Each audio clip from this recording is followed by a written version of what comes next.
Assalamu alaikum wa rahmatullah. Alors ici on est juste à côté de la mosquée à Sajda et on a fait une vidéo sur la thématique. La mosquée à Sajda qui est aussi aujourd'hui appelée la mosquée Abu Dhar. Et donc pourquoi je m'arrête ici? C'est pour vous parler d'un quartier qui existait à l'époque du prophète sallallahu alayhi wa sallam. Donc c'est là qu'il était ce quartier. Je vous montre, il y a des travaux en cours actuellement, ils vont construire des hôtels. Donc voilà, tout est en train d'être rasé. Et donc le quartier ici, le clan qui vivait à l'époque du prophète sallallahu alayhi wa sallam, c'est le clan des Bani Abd al-Ashhal. Et c'est là-bas au plus loin que vous voyez avec le minaret, donc la mosquée qui s'appelle Masjid al-Sajda. Voilà, donc ici c'était le clan des Bani Abd al-Ashhal. Et c'était un des meilleurs clans de la ville de Médine que le prophète Mohammed sallallahu alayhi wa sallam il appréciait. On connaît tous le célèbre compagnon qui s'appelle Saad ibn Mu'az radiyallahu ta'ala anhu, qui appartenait donc à la tribu des Aous. C'était un de leurs chefs, Saad ibn Mu'az, qui va mourir lors de la bataille des coalisés. Il va tomber martyr, et même qu'on sait que le trône d'Allah subhanahu wa ta'ala va trembler à ce moment-là. Donc c'est des textes qui sont connus. Et bien, Saad ibn Mu'az, il habitait justement dans ce quartier chez les Bani Abd al-Ashhal.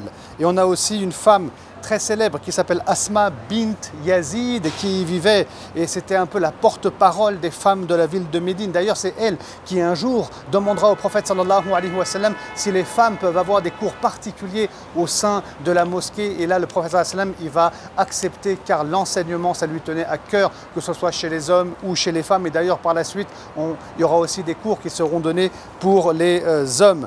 Et c'est aussi dans ce quartier là que vivait le célèbre compagnon qui s'appelle Amr ibn Thabit et qui est connu sous le nom de Usayrim, ce fameux compagnon qui n'a jamais prié et qui va aller au paradis. Comment cela se fait-il? Il va tomber martyr à la bataille d'Uhud. Il venait de se convertir à l'islam, il ne savait pas comment prier et il s'est retrouvé avec le prophète sallallahu alayhi wa sallam.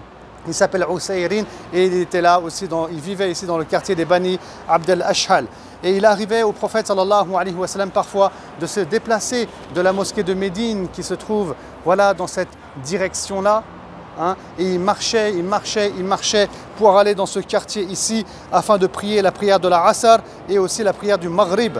Il y avait une mosquée bien entendu, mais bon, tout ça aujourd'hui ça a complètement disparu. On rapporte même qu'un jour Abu Bakr as-Siddiq et Omar ils vont rencontrer le prophète sallallahu alayhi wa sallam et ils avaient super faim, et ensemble, imaginez le prophète sallallahu Abu Bakr et Omar, ensemble ils vont aller dans ce quartier chez un compagnon qui s'appelle Abu al-Haytham. Et il va honorer le prophète sallam et ses compagnons à travers un repas. Et là, il y a une longue histoire, mais le prophète sallallahu alayhi wa sallam dira: je jure par Allah qu'il s'agit là de bienfaits, c'est-à-dire les repas, la nourriture, sur lesquels l'homme sera interrogé le jour du jugement dernier. C'est pour ça qu'il est important en islam de partager, d'offrir ce qu'on a, de donner aux plus démunis de notre nourriture. Il y a eu plein de choses, et d'ailleurs même cette histoire elle est beaucoup plus longue, on peut la retrouver dans les ouvrages, mais je voulais absolument ici vous parler au nom de l'Institut Sira par rapport au projet Douyouf.io, où on parle d'ailleurs à travers ce projet, c'est un site, c'est gratuit, des différents lieux de Médine.